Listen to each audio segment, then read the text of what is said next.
বন্ধু সেজে ভূত।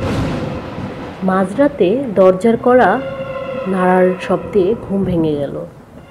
আমি বিরক্ত ভাব নিয়ে দরজা খুললাম। দরজা খুলে বিস্মিত কণ্ঠে বললাম, আরে তুই এত রাতে? আকাশ একগাল হেসে বলল, দোস্ত, অনেক দিন তোকে দেখি না, তোকে দেখতে ইচ্ছে হলো তাই চলে আসলাম। আজ রাতটা তোর সাথেই কাটাবো। আকাশ আমার ছোটকালের বন্ধু, আমরা একসাথেই বড় হয়েছি। আমার বাসা থেকে ওর বাসা প্রায় 2 কিলোমিটার দূরে। অনেক দিন তার সাথে বিভিন্ন ব্যস্ততার সাথে দেখা করতে পারি নাই। মাত্র 1 মাস হতে যাচ্ছে আমার সাথে শুধুমাত্র দেখা করবার জন্য এত রাতে সে চলে আসবে বাসায়, তা ভাবতেই পারছি না।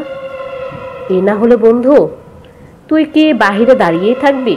ভিতরে আয়, গল্প করি 2 বন্ধু মিলে সারা রাত। না রে দোস্ত, ঘরে বসবো না, চল বাহির থেকে ঘুরে আসি। আমি অবাক হয়ে বললাম, সে কি রে, এত রাতে কোথায় যাবি? আরে তুই এত সাহসী হলি কবে থেকে?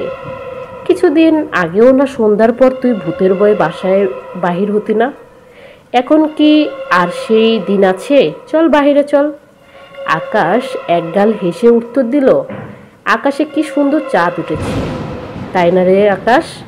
হো, আচ্ছা তোর কি হয়েছে বলতো? আসবার পর থেকে এত চুপচাপ কেন? আকাশ মৃদু হেসে বলল, না এমনিতেই, এখন থেকে ভাবছি একাই থাকবো। সন্ধ্যার সময় ডিসিশন নিয়েছিলাম, সারা রাত একাও ছিলাম, কিন্তু এখন খুব বেশি ভয় করছিল, তাই তোকে ডেকে নিয়ে আসলাম। আমি আবারও অবাক হয়ে বললাম, একা ছিলি, ভয় করছিল, এগুলো মানে কি? তুই সারা রাত কোথায় ছিলি? বাড়ির বাহিরে? কেন, বাসা থেকে কি তোকে বের করে দিয়েছে?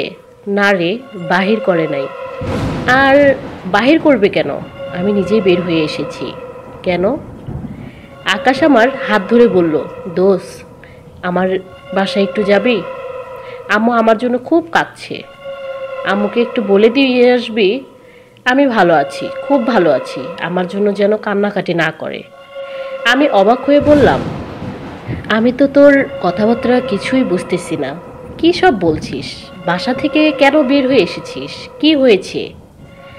চল তোকে বাসায় দিয়ে আসি। না রে দোস্ত, আজকে আর বাসায় যাব না, পরে আরেকদিন বাসায় যাব। তুই একটু যাবি দোস্ত, আম্মু খুব কান্নাকাটি করছে। বলে আকাশ আমাকে জড়িয়ে ধরে কাঁদা শুরু করলো। এখন রাত 3:30। আমি আকাশের বাসার সামনে দাঁড়িয়ে আছি। আকাশকে কিছুতেই আনা যায়নি। ওকে বলেছিলাম, তুই গিয়ে আমার রুমে বস, আমি খালাম্মাকে বলে দিয়ে আসছি আমার কাছে আছিস এবং ভালো আছিস। সে তাও করে নাই, রাস্তায় দাঁড়িয়ে আছে। আমি খালাম্মার সাথে কথা বলে বাহির হবার পর নাকি আমার সাথে আমার বাসায় যাবি। কি ঘটেছে কিছুই বুঝছি না। আকাশের কান্নার জন্য বাধ্য হয়েই এত রাতে আকাশের বাসায় আমার আসতে হয়েছে। আমি নিথর পাথর হয়ে দাঁড়িয়ে আছি। খালাম্মা আমাকে জড়িয়ে ধরে অযোধ্যায় কাঁদছেন। আমি খালাম্মাকে কিভাবে সান্ত্বনা দেব বুঝতে পারছি না। আমার কাছে সব কিছু এলোমেলো মনে হচ্ছে। পুরো বাড়ি জুড়েই কান্নার শব্দ ভেসে বেড়াচ্ছে। বাড়িতে অনেক মানুষ। পুলিশ এসে আকাশের লাশ নিয়ে যাচ্ছে। আর সন্ধ্যায় আকাশের তার রুমে গলায় ফাঁস আটকিয়ে আত্মহত্যা করেছে। আমার আস্তে আস্তে বোধ শক্তি লোপ পাচ্ছে।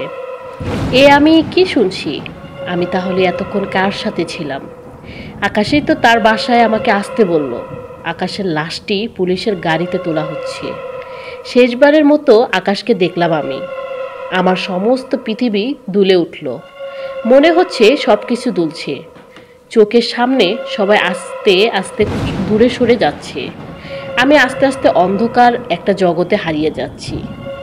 দূরে কে যেন কান্না করছে, তার মাঝে কে যেন বলছে, আম্মুকে বলিস আমি ভালো আছি।